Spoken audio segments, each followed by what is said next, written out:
pledge allegiance to the flag of the United States of America and to the republic for which it stands, one nation, under God, indivisible, with liberty and justice for all.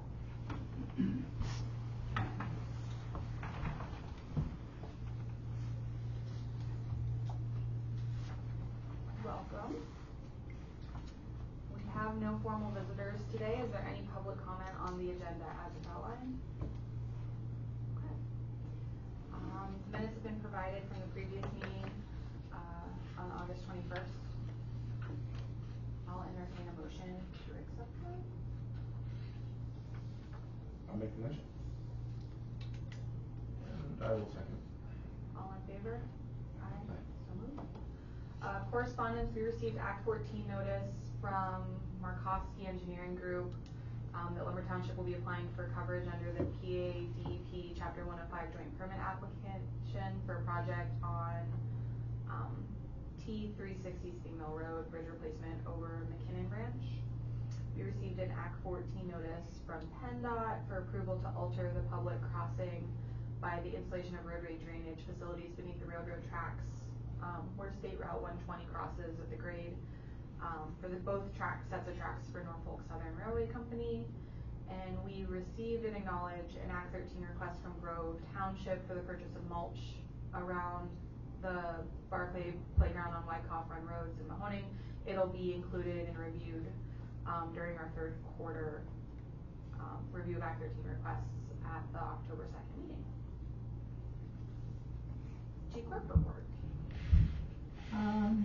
So I met with commissioners last week. Was that last week? Tuesday. I don't know what day it is. Anyway, we were discussing, we're trying to decide if we need to switch our healthcare plans. So the topic of discussion was to stay with our current provider or switch to another consortium.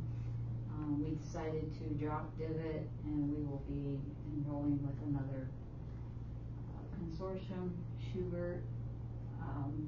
We're gonna see a savings of almost $5,000 per year. Well, this year anyway, not per year.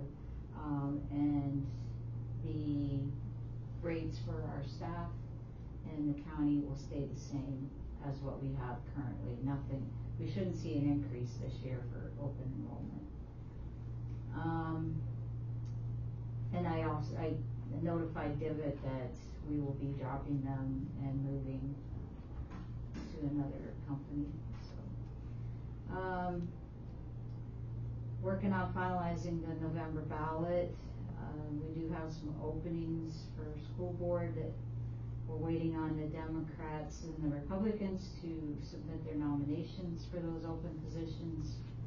They have a deadline of September 15th. So once we get those, we'll be able to finalize our ballot and get that mailed out to our mail-in voters.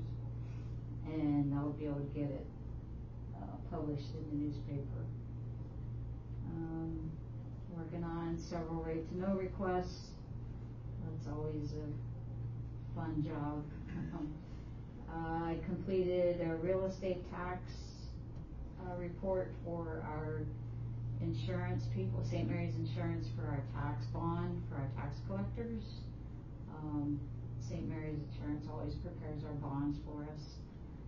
We've been working on that and just getting ready for budget time for open enrollment and elections. That's all I have.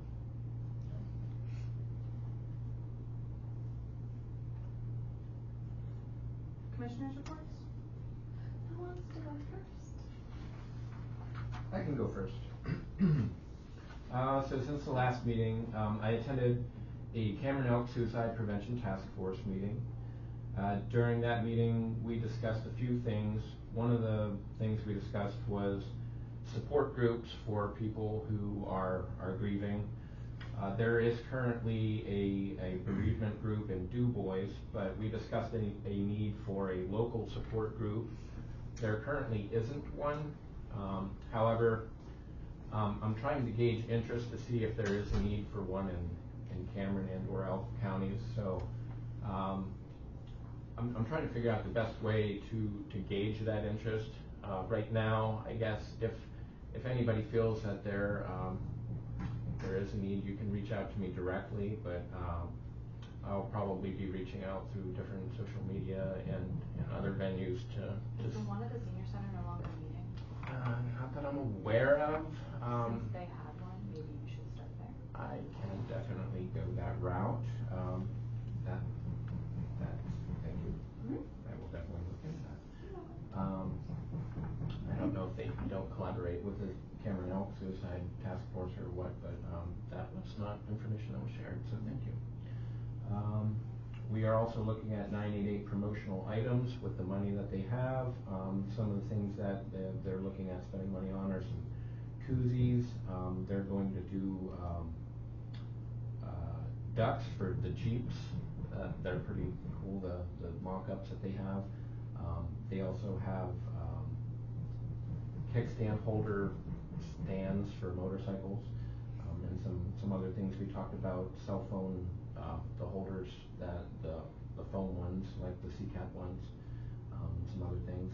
We also have some upcoming events that I have some flyers for that are scheduled. There is one, well, there's a QPR training coming up at the public library. I think I may have mentioned this at a previous meeting, but September 11th, there is a question persuade. I always get this wrong. Question persuade. Anyways, QPR. September 11th at the library, 4:30 to 6 p.m. I have that flyer here. There is a mental health summit on September 18th, and that is at, they're not very good at putting these on here.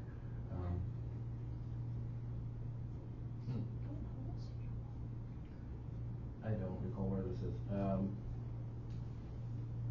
VA. There's a QR. It's a virtual one? It might be virtual. Yes, this is virtual. Thank you. And then there's one at the Altoona VA September 5th, and that's 11 a.m. to 2 p.m. And again, I also have that information here for anybody who is curious. I attended the CYS needs-based hearing. That was, I believe, last week. They have a lot of complex cases, which is not uncommon for CYS across the Commonwealth. I was interested to find that just how complex some of their cases are. In one instance, they ended up calling over 90 different places just trying to place one child who had aggression issues before they finally found a placement for them down near Philadelphia at almost $500 a day, which was just insane to me.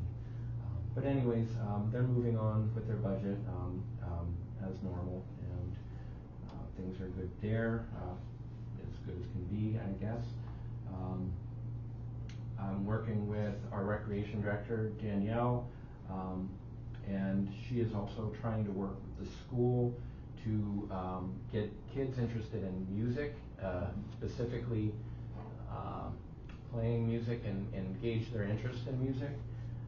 And one of the things that she's looking at doing at the center is having some bands come there, live bands, and see if there's an interest in them possibly wanting to pick up and play instruments, and just kind of do a survey afterwards and see if there is, and if so, see if she can go the route of getting instruments for them to use there. She's going to work with the different music educators at the elementary and high school, or try to at least, and see who all already plays what, and just do a collaborative effort, because I believe that the arts are very important, and so does she, and so that's where that is. It's in the very early stages right now, but she thought it was a good idea. So that's just something that we've been talking about. Also, I did get an update on my America 250 PA. Our belt design was approved by the state committee, And so Sarah Jane Daly did get the green light with her design that she submitted, and more information will be forthcoming as that unfolds. And I know there is more, but I'm going to end my report right there. Cool, thank you. For now. You go next. Okay. I'm going last. I've never went last before. Are you gonna talk about this? Where is it? Oh no, I lost my note. This? Yes, I have that in there. That usually cross off the things. Rad, fantastic. I was hoping you would. Okay. I attended the library board meeting, and they have a full slate of October and fall programming through September, October. She's working on a number of things. So stay locked in on their Facebook page and the things that they have going on. It's like all ages are going to be covered coming up. The ham and cheese fundraiser was incredibly successful. Thank you to all of our volunteers, including Miss Lori and Miss Connie, who were diligent and helped us hand them out and make sandwiches. The library is like $1,400, and Kathy Stracula is a wizard, and so she was behind the Beef on Weck fundraiser, which will be coming back this spring. She was behind the iconic ham and cheese fundraiser that has been people talked about when they did it in high school, and she will be at Driftwood Day on September 13th doing a Sloppy Joe fundraiser. But they just like $1,400 with that, so thank you to the community for participating in it. Those things help fund the programs that fill the schedule. And we're also starting, next year will be the 25th year anniversary of the Barbara Moscato Brown Library being in that location. So we're beginning to put together the committee to plan all kinds of fun activities and stuff to celebrate 25 years of that space and all of the work that's been done there and the work that is going to be done there. So we're really excited about it. We met with Glenn Thompson and we discussed a number of things, but we talked about the Farm Bill 2.0 that's coming down and what he's working on and where it's at in the process of going through the markup period and getting implemented. We talked a little bit about local impacts of the big beautiful bill and some of the things that he was navigating around SNAP benefits and the cliff that existed in phased roll-offs so that the working poor don't have to stress so much about going up through the ranks and getting promotions and being kicked off of their benefits and navigating that so that it's not a cliff, it works with them. So as they grow, they phase down instead of a harsh stop, which hopes create upward mobility for people. We also were able to advocate again for local allocation of federal dollars so they are better used and appropriately used for how local places need them and not how the federal government thinks we need them. And also for rural specific language in legislation that doesn't generalize areas so that when they say dollars are earmarked for rural spending or rural projects, they actually end up in rural places, not urban centers in rural counties. So, and he was really open to what we were suggesting and finding a better definition or demographic language that's been accepted to start using in that. So we're really excited to be able to work with that office to find the right thing through either NACO or something. But at least he heard us and was open to what we had to say. I want to congratulate Tina and her board at the Chamber for their hard work and diligence in the Innovation Center. We attended their open house, which was really cool. I've been in there since they've been open, but not since the kitchen was done. But their open house was really well attended. They had all kinds of state level directors. Glenn Thompson was there, and Causer was there, and the director for USDA was there. Yeah, and it was wild, and they're so excited about what they have going on there. But what's really cool is, because this was before I was even here, helping her draft and just listening to her talk about what she wanted to, and coming up with the projections of what it could be and how it might make money for all of their grant writing and stuff, and to hear that they're just launching and they're already booked for 20 hours a week, which was well above where they thought they'd be for starting out. And hearing from Penn State Extension that the ServSafe program that they are offering here was better attended than any of the other ones that they've been having around the area is fantastic. So it was really exciting to be there and just to support Tina in that way and to see her board there supporting her and all their hard work. It's really cool. County work, we're at the beginning of budget season, and we met with the department heads and went over the transition to a priority-based budget. The county currently is used to doing a very lean budget where it's based on last year's spending and where we think income is going to be at. And so a priority-based budget takes that one step further, and it was recommended in our STAMP grant to move this way. It breeds greater transparency, not just at the county, but like down to the department levels, where the department heads put in their budget requests, which is the beginning part of all of our budget. Our department heads look at it and decide what they need to do and where they want to go. But it also then aligns what they're requesting in their budgets to county goals and county priorities, and then kind of has them think through how is each dollar they're requesting in their budget aligned to serving the community and the programs that they are mandated to roll out, and where they see needs coming. So is there new programs that's going to require more training? Is there new tools or resources that they need? And it allows us to then look through how their needs meet with everybody's priorities so that every dollar isn't just being stretched as far as it can go, but it's being prioritized to how it best serves the community, and then also allows us to put together a budget that is more narrative, which makes it more digestible for the public and easy to understand. So we're slowly starting to transition there. They were provided with a summary of what a priority-based budget is, so they can start to digest that a little bit while they wait to get their link to start their budgeting process. We discussed the health insurance provider change. I think leaving Divot, we're following Potter County and Forest County. They have left as well. And in thinking through what we can do, the health insurance we've so far been presented is the same, like Annette said.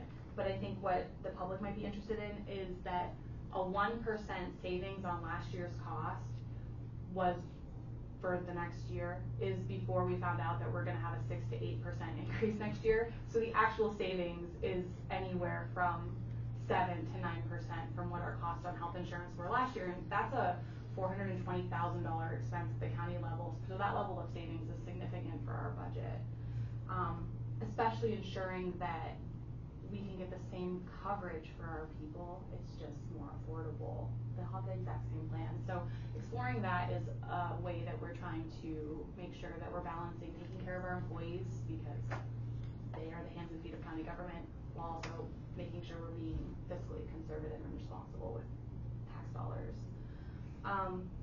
Recreation and the revitalization project that was paid for and awarded to us through the BEAD grant is going out for bid this week. The plans are done. They'll be getting sent out to contractors and anything. So if there's a contractor that sees this and wants in on it, you can contact Cliff Clark and he can put you in the right touch to get that. It'll be mailed out to our list of contractors, but if you are not on our vendor lists, you can always reach out and get added so we can include you when we send out things for bid or requests for quotes.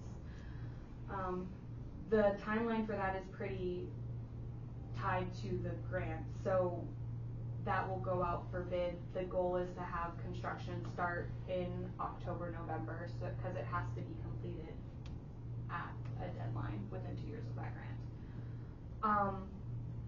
I have been talking back and forth with DCED because we're trying to coordinate a grant workshop for nonprofits and municipalities to talk about the Neighborhood Assistance Program grant through DCED, but also tie in North Central and hopefully our representative offices to discuss other grant opportunities, timing for it, planning for it, and some best practices so that people are aware of what's out there and how they can tie into it and how to kind of draft them in ways that make more sense or help them get a leg up.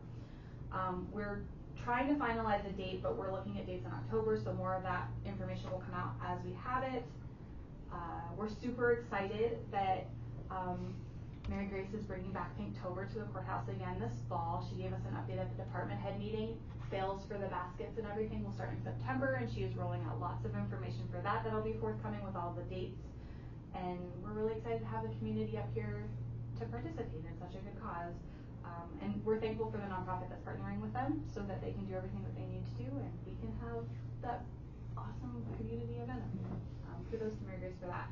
And the last thing is I've been working with the Microsoft Office license transition with our tech people because our licensing was kind of fragmented by departments and where it was starting. So we are bringing everybody under the county umbrella, which will allow better connectivity for our departments. More collaboration will be allowed, but it will also streamline how we're billed for it and increase the number, which will hopefully breed savings and that license cost as well. On to you. Are you good? Yeah. Perfect. All right, thank you. So we did have that meeting with GT Thompson. One of the biggest things that I think is very helpful for us in our small rural space is I was talking about agriculture here locally. We do not have very many farmers per se, but we have farming land that's available.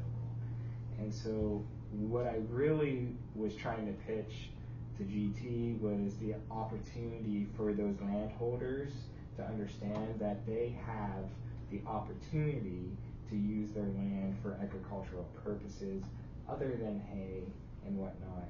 And there's a lot of programs that are out there. I think these landholders need educated on those programs.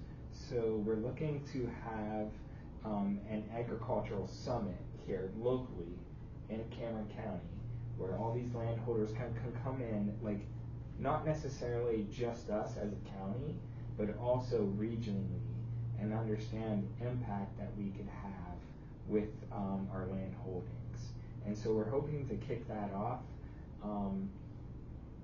maybe spring 2026. If it doesn't happen then, it might be, towards summer or whatnot.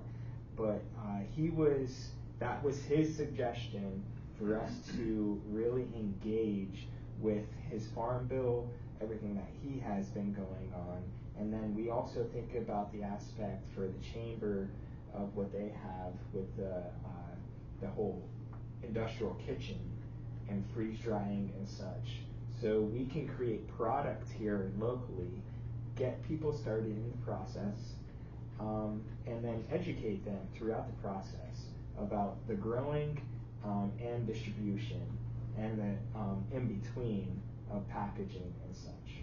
So I think that would be really neat to kind of spin off of similar to what the farmers market is doing with fresh products, but we can also be putting products on the shelves at the same time. So I'm excited for that. We'll see what comes of it.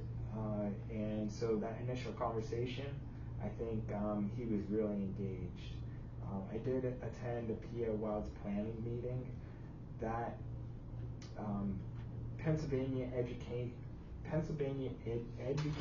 Council did a presentation for gravel riding throughout the whole PA Wilds.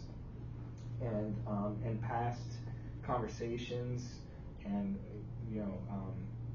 these meetings, we have said that we're going after our own route destination designs. So we're actually in a pivotal time right now that the PA Wilds, they're doing their own study. We have our own things going on, boots on the ground. This is going to be done within the end of the year. So we're trying to marry these two together to understand that there is a macro and a microcosm going on between both. And so how can we partner together with the PA Wilds in this presentation and understand that if we have these studies done, so we'll have our local study, we'll have this macro study at the same time, how can we accomplish goals to attract people to the area, which we could be honestly a mecca for people that want to gravel ride here locally. What I really want to sort of pigeon this too is we have to work towards the marketing side of things. So it's great to have the roots driven and also have this big study, but we have to have content that's built upon this. And so hopefully in October, I've been pitching to PA Wilds to fund the opportunity to do a video that would be basically a bike packing system that would come through in a bigger area within our region, but it starts and stops in Emporium, our county seat here, and then kind of talk about that impact at the same time and do short video reels, track people here to one, do the race, but just enjoy our gravel roads, which are already established. We're not doing anything new. We're only trying to capitalize on what's already here. The other thing is North Central. We did have a meeting and we talked about the Rural Healthcare Summit, which happened, what was that, 2 months ago-ish. So coming forward from that healthcare summit, it was awesome opportunity, but we need action items after this. So there's been a lot of committees that have been built around that Rural Healthcare Summit, and a lot of conversations between, you know, our maternal care and also pharmacy, everything that we're lacking. So I think that is going to be moving forward. Kind of up in the air how we're connected as far as Cameron County goes, because again, we don't have any pharmacy here locally, so how can we get that done through this Rural Healthcare Summit? And then at the same time, there's been another pitch about Make My Move. So if people are trying to move to the area, we have to have these spaces available to them so that they know that they'll be taken care of and be able to provide for themselves health-wise as well as building families. And so that's a conversation that's still going on, but there is money out there to attract people to our rural destinations, and it's called Make My Move, and so you can look that up. It's I think it's makemymove.pa.maybe.gov. I can't remember the exact end of it. At any rate, there are dollars available to attract people to a community, and that's what we want to be doing. So again, from the recreation side, health side, I think if we kind of build those pillars, we can have people wanting to move here for the experience.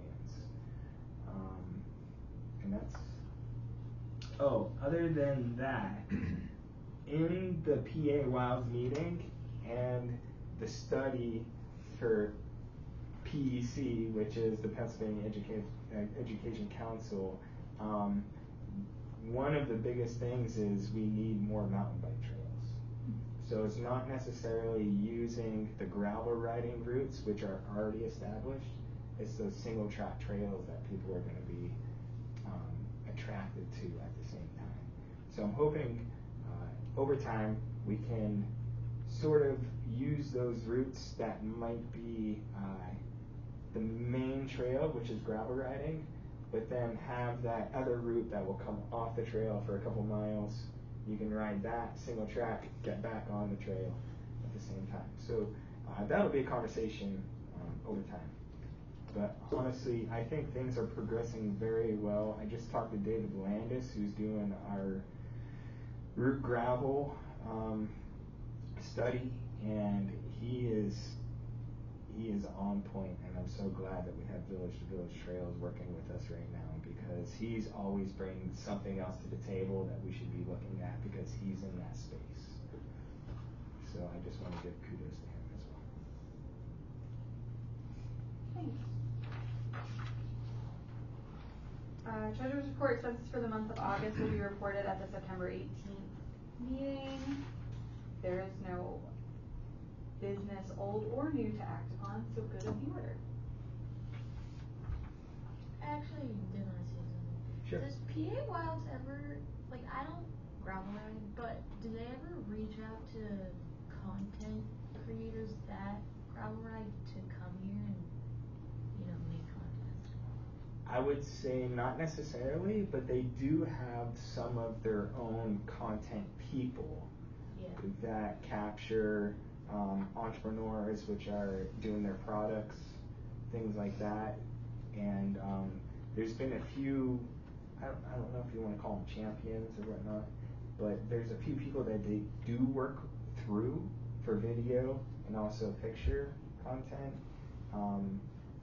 And so reach out to them directly, but I don't think they do anything specifically unless they're asked for whatever specific thing that they're trying to do. Does I that just answer think it? for some, because I'm online, obviously, but for other things, I feel like them reaching out to people that ride could maybe, get the word out a little more. Mhm. If you want to pitch that. That's what I'm really hoping with this next step. So October is going to be the bike packing route, and we're going to be working with them to bring people in to do Yeah. the documentation. And so that might be the start of the conversation of building upon the success that we can do Yeah. in early October. Two things why we're specifically trying to go after early October is one, with the foliage, of the trees. I mean, it's going to be beautiful here. Two is we're really basing this around the elk, and so the bugling season, mating season, whatnot. There's a lot of activity that's occurring, and so we're trying to capture footage to kind of build a narrative around that. For people, hey, you might see this when you come here. Yeah, no, that is a good idea. Yeah. I mean, I'm sure everyone has like their own little influencers that they follow, like Mhm. I do. Mhm. But if I rode bike, I'm sure I'd have someone. I just think that might be a niche way to attract Yeah. people. Yeah. Also, do you have any like updates on the brownfield things? I know that it's in the newspaper, but people are asked to input for what that building should become. Yeah, there's a new, and it should be going out on our site. I believe Delaney is putting that out there. If it's not out there right now, it will be relatively soon. But there is a new study that you're going to be able to hit a link, and everything's compiled, and then you can send your ideas and whatnot, and then all those ideas will be voted upon then in the next round. So everything comes down, tell what you have to do. Everything will be displayed probably next week. I'm sorry, probably 2 weeks from now, and then everybody can vote from there on what those transitions should be, taking our empty spaces into usable spaces. I believe the also- chamber's been sharing it as well. I also wanted to ask if there was like anything specific that the three of you thought that building should become, because like as a young person that lives here, I had my own ideas, but I wanted to know if you guys had any. Are you talking about Forster School? Yes, Okay. Forster School. I have a lot of ideas. I'm full of ideas, like blossoming. Like, what would you say is maybe top three, if in a perfect world, that building could become? I say top three is definitely continue using the gymnasium. Yeah. Because that's our only indoor space, and we have winter. Winter is coming, right? Is that the GOT? Winter's coming, Game of Thrones, Winter is yeah. coming, right? So winter's coming. Continue using the gymnasium space, and I think that the downstairs should stay recreational space, basically. As far as the third level, I think that should be rehabbed for housing. And unfortunately, then you would need an elevator and such, which is going to be lots and lots of money. As far as the middle space, that would be community ground then, in between, recreation, living space, and then build that out in that sort of way. I believe in arts and culture, so there's no reason why you should take away the opportunity with stage and being with the chairs, being able to have theater or music or anything that you want to do. To me, a community is built around arts and culture sometimes, so keep that. And that would be my own personal preference, opinion, but everybody else can have their own as well. No, I like that. Mhm. Great. Honestly, I like I would like to see the gym continue to be used, I would like to see the auditorium continue to be used, and we need housing. I mean, if we could keep all three of those things in that building and keep it in nice shape, make it energy efficient, but again, that costs a lot of money, so, I don't know. Jess, what are your thoughts? I work with cameras. You do work with communities. I want whoever ends up owning that building to do whatever they would like to do with it, and I would like to say that that plan is exploring a cost. Like, we are currently working on phase 2 for that building, and so what they're doing is in part of gathering information from the community that dream big, and whatever you think is awesome, that's part of it, but they're evaluating the cost and opportunities for if it can be kept and stayed and revitalized or reused versus if it's cost effective to use that land in some other way and what that looks like. I have hopes and dreams for both directions, but I don't want to skew what the public says, and I don't want to put pressure on whoever ultimately ends up owning it that the commissioners think it should be this, so that's what it has to be. So I just want it to be something that is good and useful and productive. Yeah, I kind of agree with Jess. I really don't want to see it continue to be vacant and not being utilized. It's been a staple in this community for so long. The last thing I want to see is another vacant, empty building that continues to fall apart and just not get used. So any developer or anybody that would like to take interest in it and put some money into it and turn it into something that could be utilized in the community, I would welcome it. I think that it's important to note that whatever happens to that building, that even though it is blighted right now, as with all of our blighted, like, there's so much opportunity in all of those empty buildings because we all have great ideas and no one knows what the right great idea is that's going to spark the right funders' involvement to do what it is. There's a lot of good thoughts about what it could be to keep it open to the community as a whole. There's been conversations about converting it into not like assisted living, but like retirement condos for residents that don't want to have their big house and all of their yard to migrate there, which would put a lot of housing of nice houses on the market for first-time families to buy. Maybe that's the right answer, but there's so much opportunity with these empty buildings. It's just about finding the right investor or developer or company or nonprofit to run with them. And what's important with the brownfields is that it's creating the documents and the studies and the feasibility to make funding those dreams a reality. And I think that that's the really important part of the brownfields grant, and taking those federal dollars and letting them be used in ways that allow whoever the next person is to use those plans to implement and make change and do really beautiful things in our community. That's not your answer though, I'm sorry I didn't answer your question, but. No, that was good. Thank you. I'm the like, they dream really, really big, and I'm like, numbers. It's just, as a young person, the one thing that I wish the town had more of was housing. Mm-hmm. I mean, eventually I would like to move out of my mother's house. I love it there, but it's like, it would be nice, but I, at this point in my life, can't buy a whole house. Mm-hmm. In the apartment selection, it is what it is, but, Sure. yeah. I think another interesting part about what you're talking about with the Brownfields grant is they're doing a regional study of like Potter County, Cameron County, and Clearfield County to think through the housing crisis and like how revitalization dollars can be used to speak into that, but then also thinking about how the three counties can work together to grow economic and entrepreneurial opportunities that feed into that system and of development as well. We're just at the very early stages, and that's why it's so important for people to use that link and put their ideas in there, like down to being able to put a pin on the house and then commenting, I think this would be a great apartment space or great loft apartments or a great community center.